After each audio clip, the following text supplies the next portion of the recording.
Oh, hello. Octavia gives you a fetching smile. Something you need? Could you tell me about your childhood? Too little, some scraps of memories, no more than that. Nothing special, some images of a faraway past, that's all. I do remember wooden table legs. The paint on them was peeling off and I was standing on my toes, trying to peek at what was on the table. I remember the wild rose by the window that kept me up at night, scratching the glass with its gnarled branches. I do remember my mother's blue dress. It was a trifle battered, but it smelled of lavender. I guess that's all, not much there, right? All those memories, it's like they're not mine at all. I recall some images, and I know I should feel something about them, but I don't remember what exactly I should feel. So let them rot in a swamp with tatsworms. Tatsworms? Grins cheerfully. My life is good enough without them. What do you know about your parents? You're half elf? I am. You know, I think you might be right. I'm rather slim and tall, and I can see well in dim light. She raises her hands and touches her ears. Ha! They're about pointly. Oh, she's a comedian. She's a comedian. Let's talk about that logically. So my mother was half elf, and my father was a human. Or maybe it was the other way around. And I get it. So you know as much about my parents as I do. Do you remember how you were enslaved? I clearly remember the man who took me away from my home. He was big, with a huge pot belly and shaggy beard. I was afraid he would eat me. Anyway, he didn't stay with me long. He gave me his slaver accomplices and never saw him again. When my mother was given me to him, she was crying. I can still barely hear her quiet voice, but I can't recall the words on her face behind the tears. Just that lavender smell. It tickled my nose, and I wanted to sneeze. Did my mother sell me into slavery? But then, why was she crying? And if she didn't want me to be a slave, why didn't she try to save me? She twirls her hair, pondering over the thought. One more riddle from my past that I don't care to solve.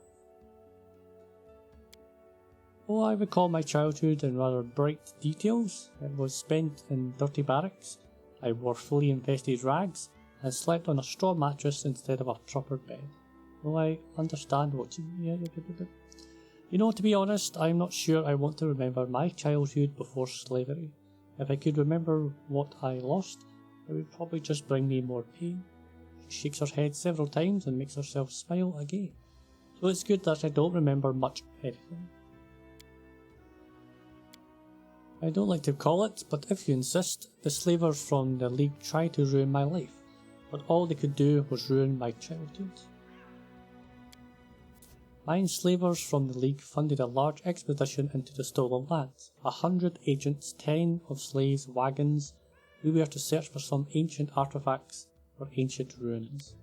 Our group never made it to the League hideout. Along the way, it was attacked by the future owner of the stolen lands himself, and I'll be forever grateful to him. Many masters over the years? Yes, many of them. Some owned me for years.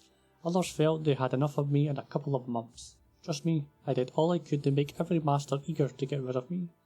A slave that's trained in magic is a rather expensive thing, so they wouldn't kill me. At least that was my hope. Though I drooled and I played the idiot, and I listened as every new master argued with my former one, trying to return me. Sometimes I punctured the pages of magic books I was forced to copy with a quill. Other times I pretended to mix up the spells, so instead of lighting a magic torch, I set dozens of dancing lights floating just above the sea. Of course, most of these tricks of mine usually ended badly, and I got punished on a regular basis.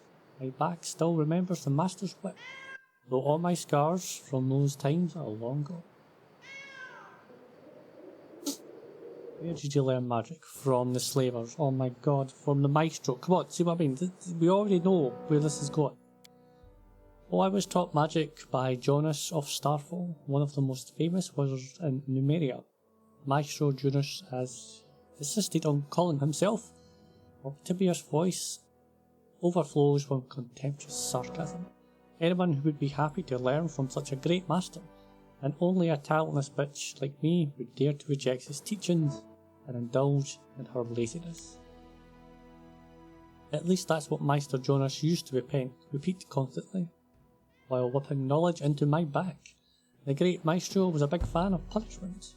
Our lips pressed into thin line. The League didn't care if a few slaves died under the Master's whip, as long as Maestro Jonas provided an arcane trained one in return. Officially, there's no slavery in Numeria, but the League is above any law. A slave with an aptitude for arcane is much more than a regular one. The slave's repertoire is limited to the simplest and safest spells, of course. Have you ever tried to run away? Again, we've already had this conversation.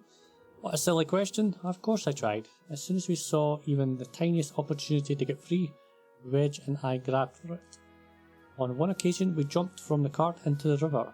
There was a time when we spent weeks trying to dismantle the far wall of the barracks and make a path out. Sometimes we attacked our guards when they least expected it. We craved freedom. We lived only to dream about it. Those short days, sometimes weeks, that we spent on the run were the happiest days of our lives. We used to hide in the woods or blend in with the crowd on the streets of Starfall. Midnight stars were our guiding lights, and we shared a dream with them, to reach the river kingdoms. Around those lands there were neither slaves nor masters. We were starving and freezing. That was the real life. Too bad it usually ended too soon. The League agents always found us in the end. I don't know how they managed to do it. They probably used magic, or maybe it was just our fate. They whipped us and returned us to our old masters, or sold us to new ones. If the old ones refused to pay. So we were slaves again, but the dream about the River Kingdom never left us. You figured that out, didn't you? Yeah, okay. Or maybe you want to hear about the beatings I survived, the humiliations I endured. Imagine the worst thing one person can do to another, and multiply it tenfold. That's what's happened to me nearly every day. Slavery. Masters, oh how I hate the word, shakes her head furiously, making her lock stance. They punished me because they wanted to hurt me. But what hurt even more was the mere fact of their existence. She gently touches your hand. Wait, I want to tell you. She sighs and shakes her head as if trying to collect her thoughts. The League agents you rescued us from, Reg and I tried to run away many times. They've always managed to find us eventually. I have no reason to hope that this time they've lost track of us.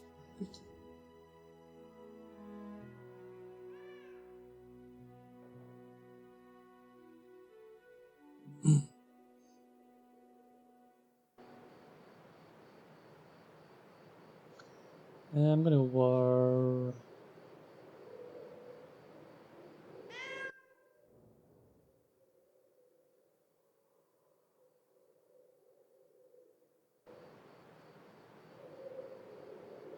Well, you're with us now. I'm confident that I should be able to make a deal with them.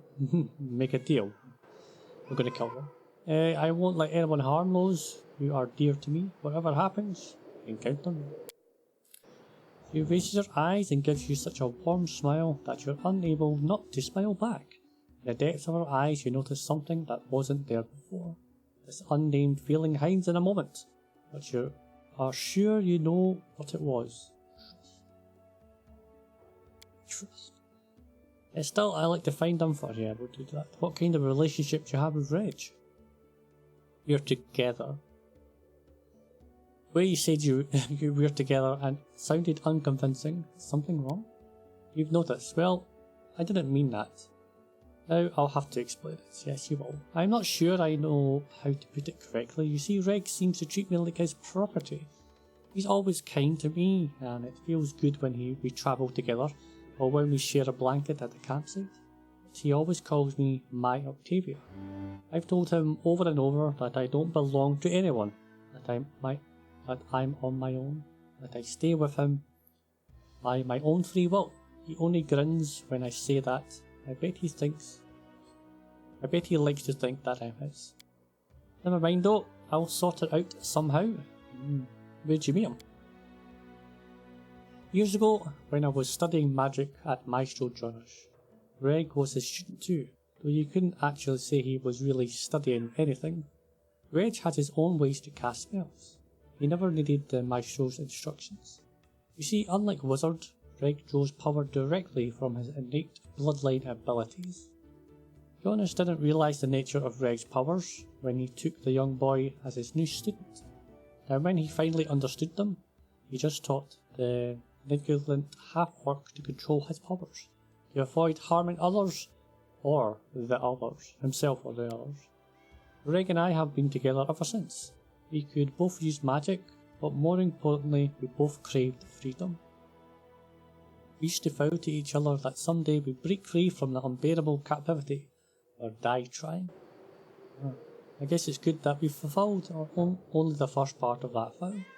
Well, I helped you, so you did nothing. You owe him that much. I don't like this owe word. I don't owe anything to anybody. Everything I do on my own free will. But to answer your question, yes, Reg has done a lot for me.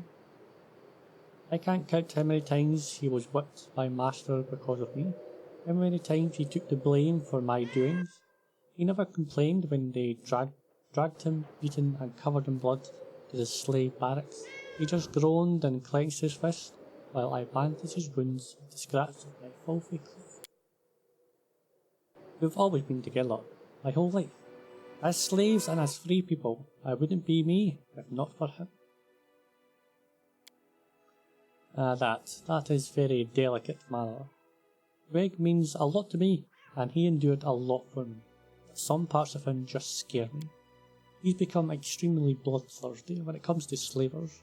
Don't get me wrong, I hate slavers for all my heart, and I'll do a lot to cleanse the world of that filth. But Reg, he'd do anything, understand? Absolutely anything. I'm afraid that anger might kill everything good in him. I've attempted to talk to him about many things, but he just won't listen. He's become even angrier after our conversation.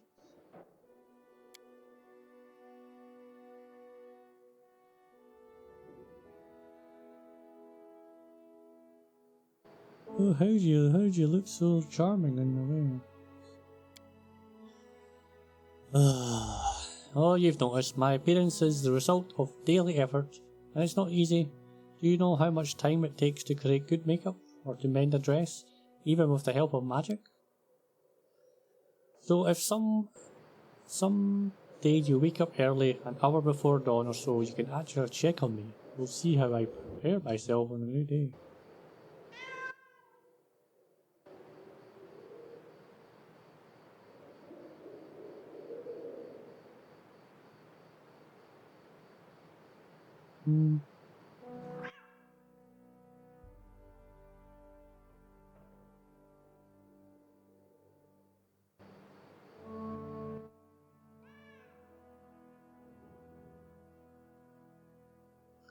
Oh, Octavia the flower, blah blah blah blah.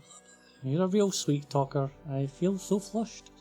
Well, now I'll have to pay even more attention to my looks, for now I know for sure that there's someone who appreciates my efforts. Not really. So you worship Callistra, right? Yes, many slaves survived only thanks to her faith. Some lived hoping for a day when a good deity would deliver them. Some even offered deals to the evil gods. But me and Reg, Callistra has taught us the most important things. Expect no gifts from above. Rely only on ourselves, never forgive those who wronged us, but at the same time savour every droplet of pleasure we could squeeze from our bleak days. You still remain cheerful and optimistic. I try not to view my life as a never-ending course of sufferings. Yes, I've had my share at hard times, but do I need to recall them? After all, along with the bad things, I had some good things as well. I had a dream, and I followed it, and eventually it came true. Following that path I met Reg and you. Now I'm free and surrounded by friends. Why do you need to find the League agents? I broke free from slavery. Thanks to you, I've obtained everything I dreamed of. my freedom, and the opportunity to control my own life. I want to use this opportunity to fight the League, at least a part of it that operates here in the Stolen Lands. I wish to free all the slaves from the League's masters.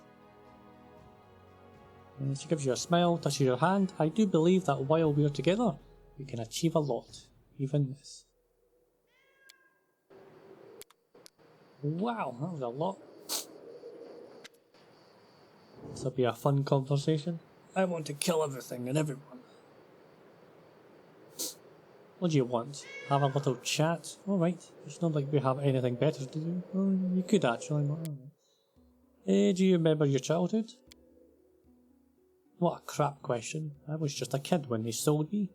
Before that, I don't remember much. Smoky fires, stinky in hides, always bumping along on a horse. I think I was born in one of the Killed tribes of Numeria. There are others, some survive on their own, some give up their pride and serve the League. I guess mine was one of the cowards. They sold their own kids. I remember my father's hands, rough, scarred, white, so I guess I got the green skin from my mother, but I don't remember her. I think I remember playing with another half-orc child, my brother maybe. For some reason, they didn't sell him, just me. Father gave him his dagger to play with, and never gave it to me. I don't want to remember. Forget all this, I'm an orphan. Okay. I grew up a slave, that I remember well. So many things burned into my memory. Most of all, I remember her, my Octavia. Today we are almost the same age, but back then she was twice as young as me, just a child. But a brave one, cunning, bold, and beautiful, the most beautiful girl in the world. I never do much help with the gods so far, but if you make me choose, I say Callistria. What else could I worship? The savoured sting, the goddess of pleasure, fun, and revenge, of course. Where'd you get your powers? What magical powers the hell are you talking about? Oh, you mean these? So he makes lightning run over his hand with a contented smile, and snaps his fingers, evoking a shower of blinding sparks. I've had them since I was born. At least one thing I can thank my scum parents for. Maybe these powers are why they sold me to slavery, probably. Think they were scared? Who knows? Damn Numerians. At the League, they drew my blood, did experiments, burned me with fire, tortured me with cold, electricity, and they told me, you won't believe it, they told me I have blue dragon blood in my veins. Not bad, huh? I'm a dragon, you freaks. Come check my blood if you dare. Come on. Tattoos, they are magical. They help me control my powers. The League gave them to me. I'd hope that somewhere on my body there was at least one sign left by my tribe. But no, I guess they didn't care to bother. To hell with them. We better hope I never find them. If I ever meet my father, I will even the scorn traitors. Stay.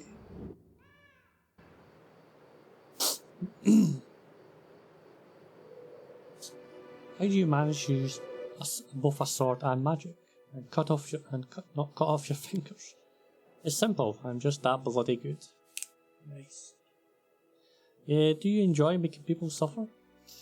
Why should I care about their suffering or do what I want? I do what I want. If I step on someone's toes, then they shouldn't have put themselves in my way. But chasing someone down just to torture them? That's only entertainment for maniacs like the League. Well, on second thought, for them I would make an exception. I'd love to watch as I fry them nice and slow. But why do you ask? Do my methods shock you? Haha, he's another comedian.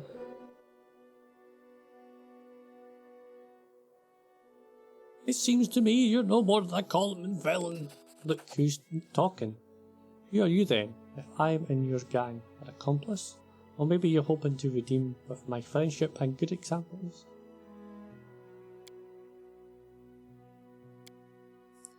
You mean my life as a slave? I didn't see much except for the slave barracks and the League's twisted laboratories.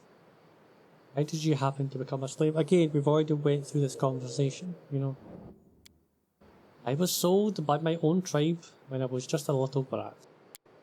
When I grew up in the slave barracks, I was raised to be sold like a battle animal. They tried to break me, but they picked the wrong brat. No matter how much you beat this animal, he only gets angrier. Did your masters teach you magic? Can't you guess? Because magic is in my blood. It's why they bought me. I wasn't raised as one lowly mock slave, but as a murder machine. I fetch quite a nice sum of gold. You might also ask if you knew if I take the first opportunity to rip their guts out, using everything they taught me. Of course they did, but that's the technique. They calculate the risk.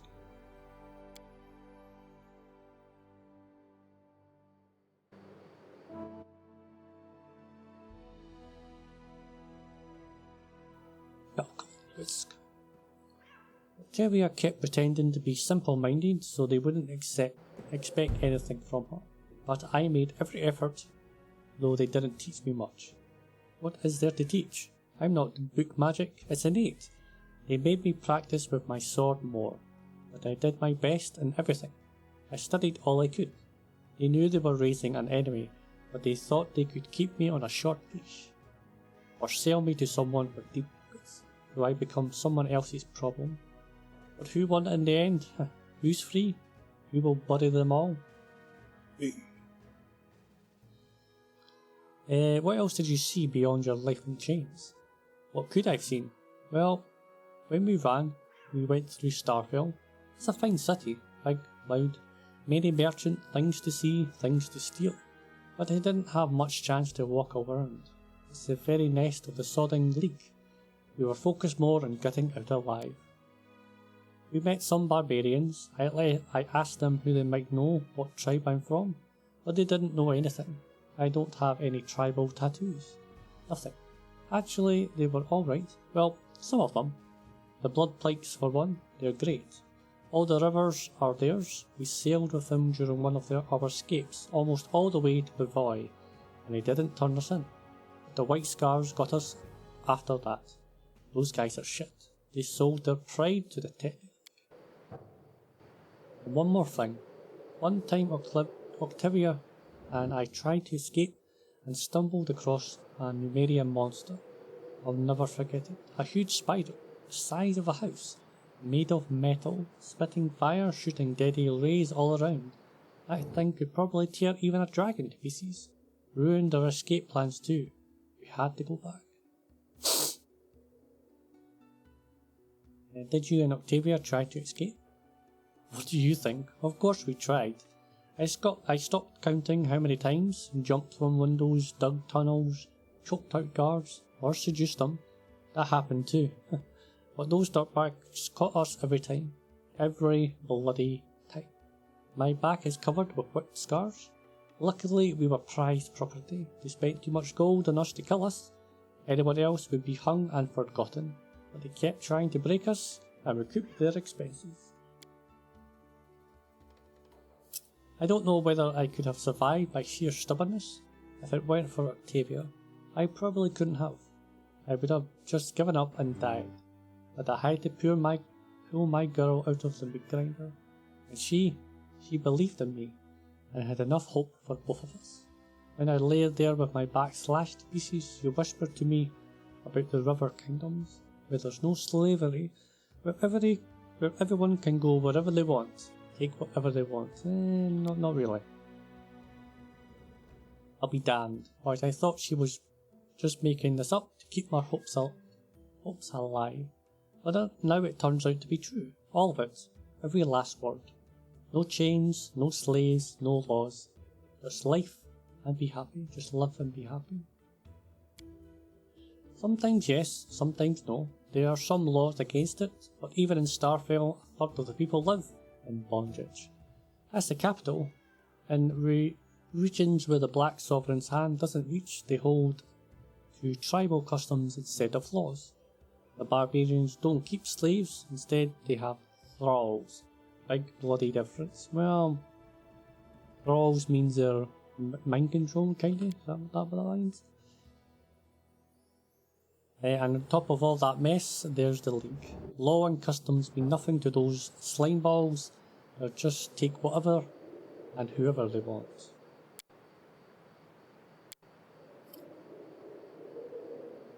Well, my Octavia and I don't have a relationship, we have a life together.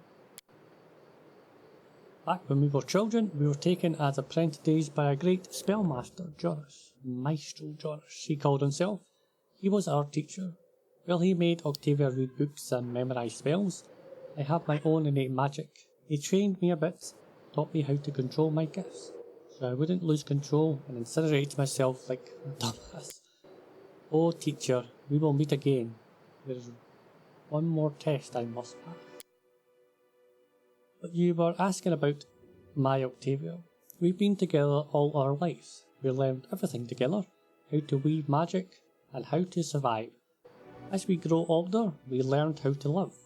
Without each other, we would never have gotten out of there, that's for sure. We would have given up and surrendered to death. But together, that's a very different story. Not the first time, and not the 10th, but eventually we made it out. Why do you call her yours? My girl loves freedom so much, even a slight chance of losing it frightens her. She's so smart. You really think she's like I'm trying to make her mine? Like an apple stolen at the market? Me, who has skinned alive for trying to help her escape? If she's afraid of the word my, it's because she doesn't understand the difference between my boots and my heart, and she will never, but she will understand sooner or later. Oh, love at first sight. Octavia and I are connected, and this connection cannot be broken. We grew into each other, you know. Jealousy is for weak cowards who don't trust each other and are scared of being tricked. If a knight on the side threatens your love, that just means there are no real love there to begin with. She and I are together, to the end, and we will never part with each other. So when she likes some lad or some lass, it's no drama to me. I just ask her whether she wants me to leave them alone or join in. And she does the same. Alright, okay, that's quite a relationship, that one. What, are you judging us, or maybe you just want to join us in our tent?